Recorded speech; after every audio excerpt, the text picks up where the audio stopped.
It's time for another Dice Tower review with Zee Garcia.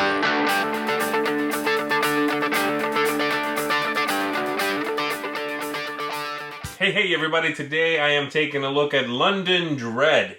London Dread here is a cooperative game in which you are sort of investigating a story, trying to follow down some leads, and go up against some menace in London in the late 1800s. The game, as I said, is a cooperative game. It has a timed aspect to it at the beginning of each game, and then it has some sort of resolution of what you programmed during your timed section at the beginning of the game. The game is sort of driven by a story, and the game includes 4 tales that you can follow through and investigate. I'm going to give you a brief overview of how the game works. There's quite a few moving parts here, but this should give you an idea of how the game operates. And then I'll come back at the end, quite possibly with a guest, in fact, to tell you what we both thought of London Dread. Here we go.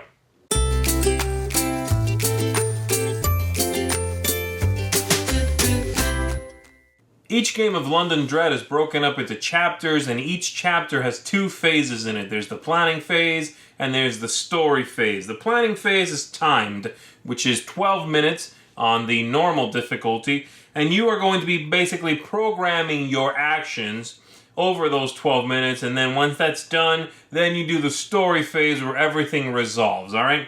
So I'm going to give you a quick look at the planning phase, and then a brief overview of how the story phase would play out, and that should give you an idea of how the game goes. Each player is going to have a character, and that character has a standee right here on the board, and they are going to have a clock as well where they are going to program where you are going to be on the map here and at what time. Everybody is doing this again simultaneously.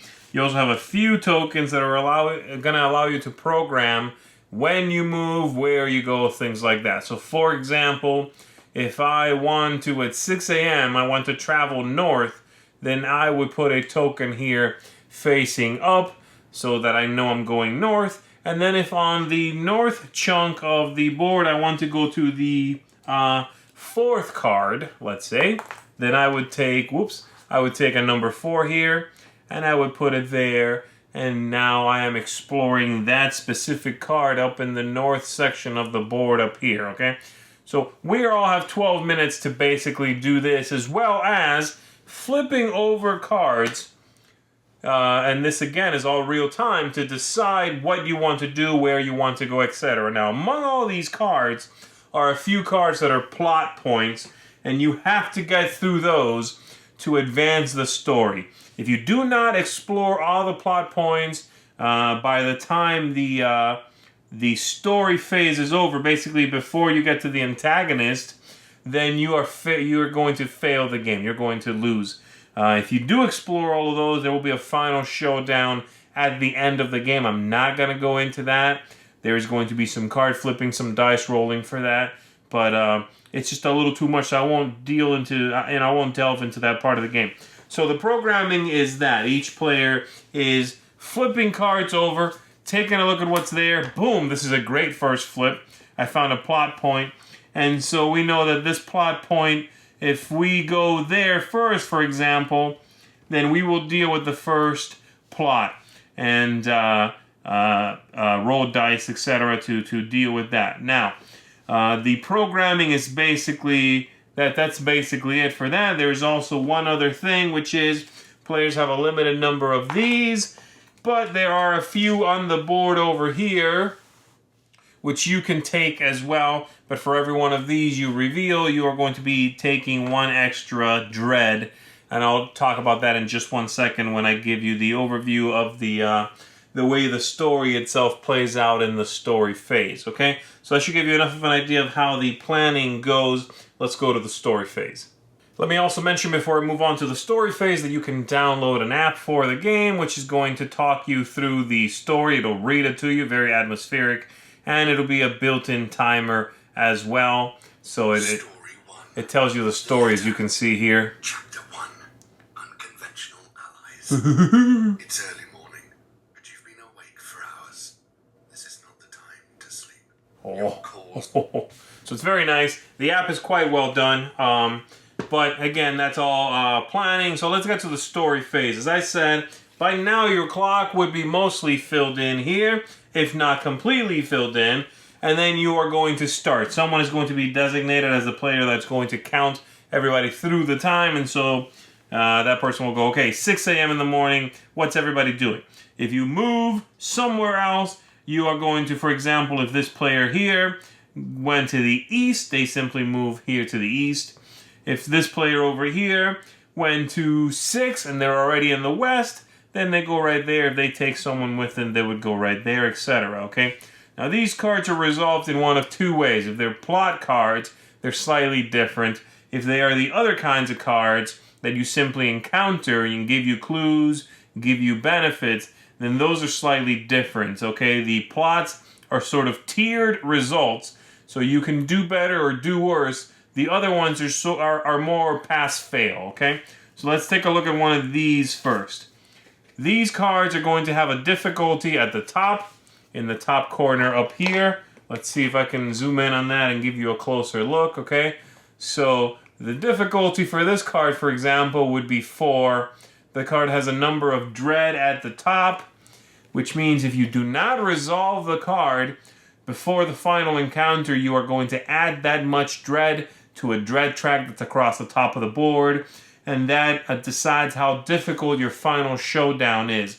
Be aware, however, that every card you never flipped over at all is still 2 dread, okay? But flipping it over allows you to defeat it, but if you don't, then you're going to get hurt for it. Now this card here, just like pretty much every other card, though some are much easier, as you can see here, this is easier, only 2 difficulty, just that 1 symbol. The players that are there need that many symbols that match what the card requires to beat it. Now this card wants these 3 symbols here. Each player has their player board, which tells you the symbols they bring to the fight. In this case, this player has the bull symbol, the lion symbol, they all have names. And then this is a wild, which could be anything. So this player being here by themselves would bring the lion, would bring another one, but there's no bull here, so they only have 2 of the 4 necessary, okay? If 2 players are together, they might have enough to get it. There's also a token that you start with that you could spend to give yourself some sort of boost, and then the token is gone. Or, if you don't quite meet what the card requires, you can also play some cards over here from a deck on the side called the Investigation deck, and you can just flip over cards from that, which will give you extra symbols, but you are burning through the deck, and this is quite powerful, quite useful. So you gotta be careful about burning through those too quickly, okay? So that's basically how that works. If the players present there, and you should coordinate with your teammates, can beat this number with those symbols, boom, you've got it. Now, story is a little bit different, the plot points.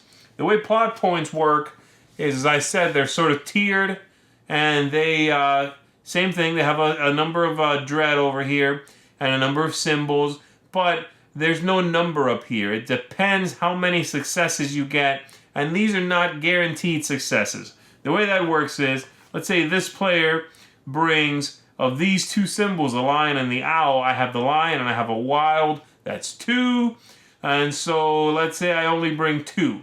That means I get 2 dice, not 2 automatic successes. And then I roll these dice, and every one of these is a success, and I would check the card to see the players that were there dealing with that plot point, how many successes they got.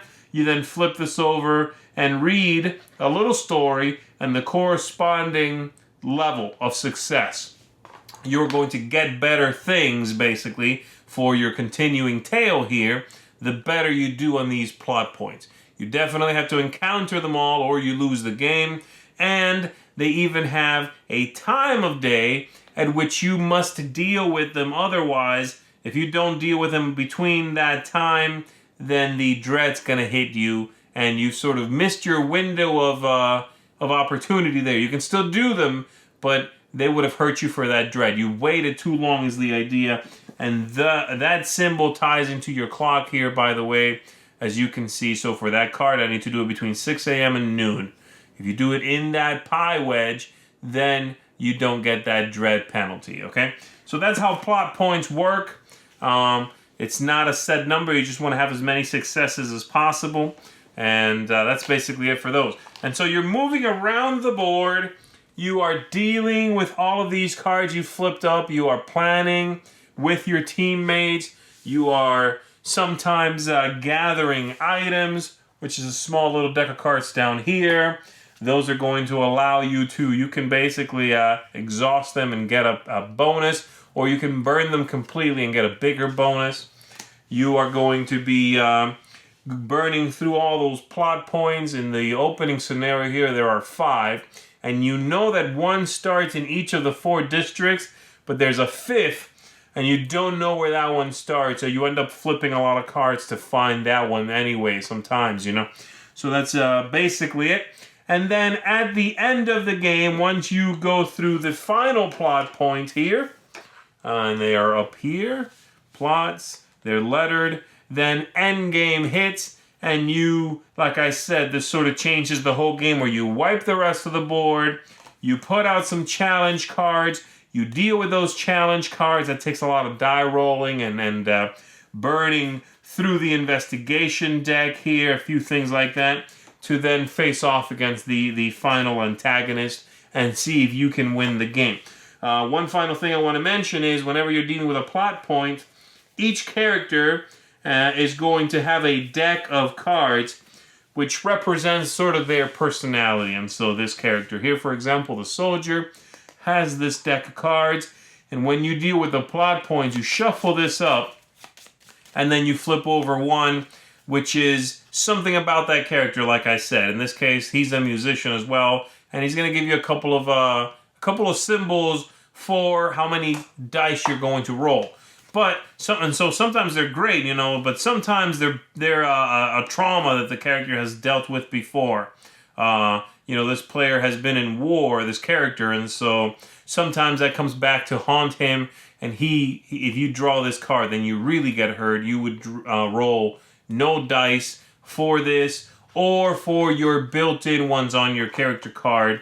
So this adds a little bit to the story that your character is representing, allows you to role play a little bit.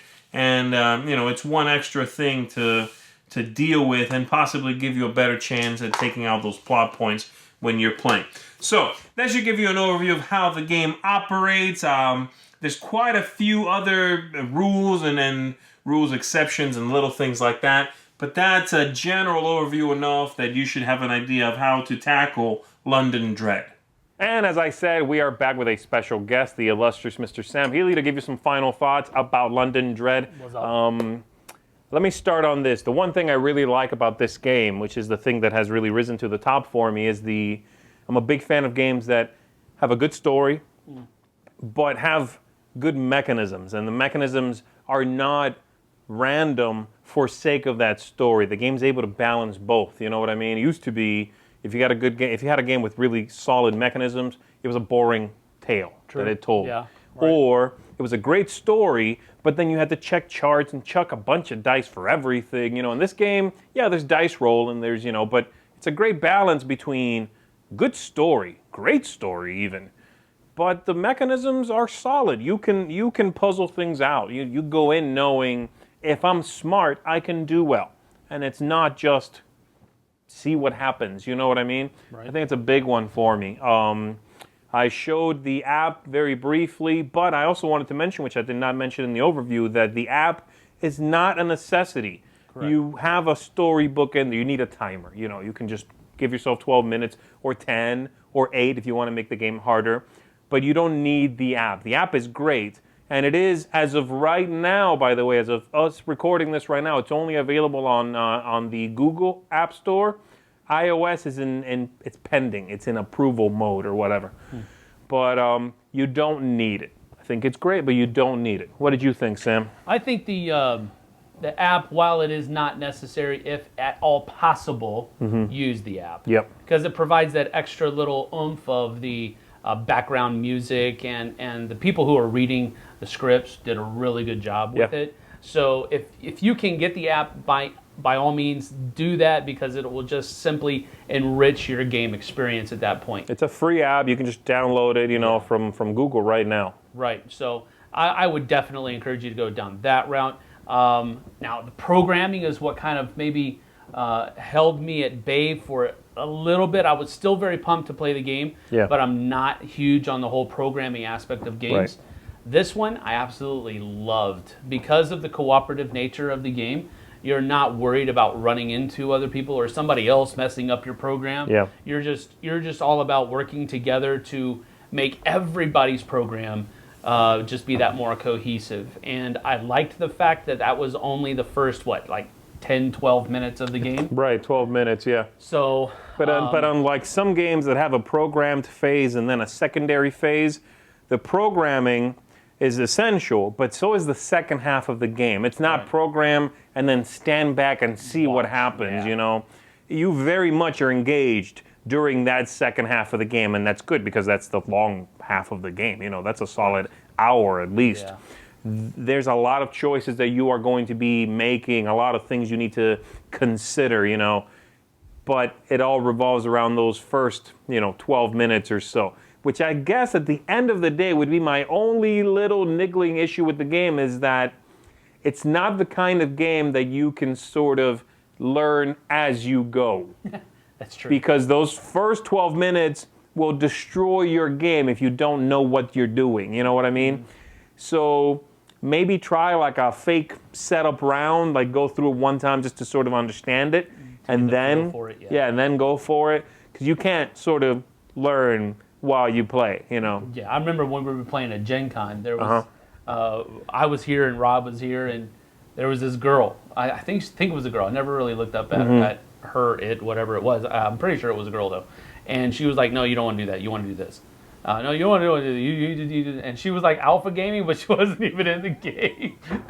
But I don't think we would have won. And if we did win, I don't think we would have won as well as we did had she not been there telling us, "No, you probably need to do that," or kind of coaching us through that section. So that kind of took just a smidge away from my gaming experience, but I was okay with it because I understood, like what Zee just said, it has a high learning curve. For you to know what you're doing right out of the bat, probably not going to happen. So having that coach there for us actually helped us, I think, understand the game a little bit more. Now, you had played it before, and I had played different incarnation though, right? Yes, but this was solid 2 years ago at least, so most of it I had forgotten. Now, the clock concept was in place already at that time, and it's a highlight. It really is a very smart system.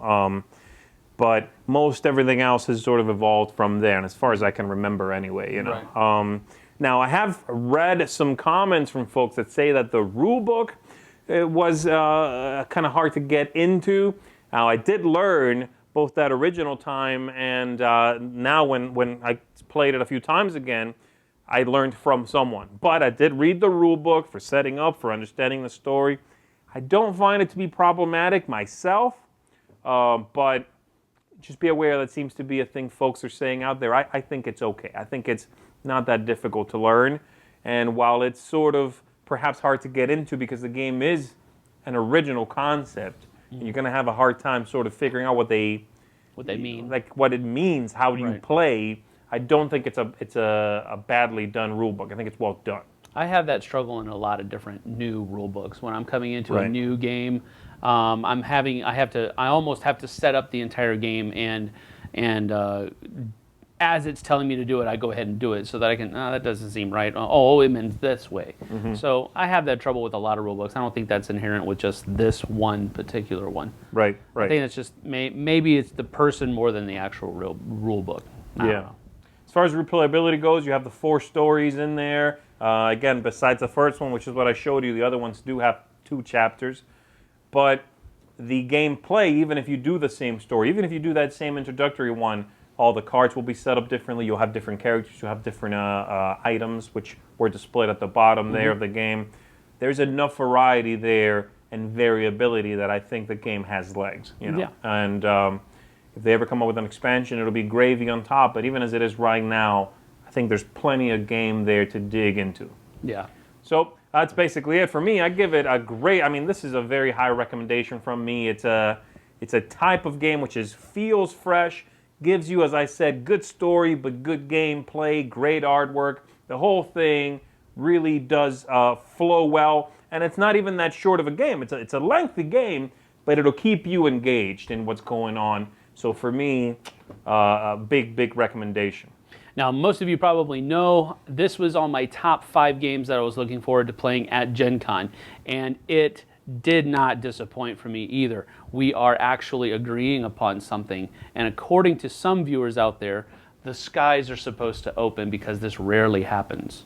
We'll wait for that, but off camera. Off camera. We'll let you know if it did happen. But this is a huge 2 thumbs up for me. I was greatly anticipating this game, and it did not disappoint at all. Really enjoyed it. 2 soldier Mausers, pistols up for me. Gray Fox knocked this one out of the park.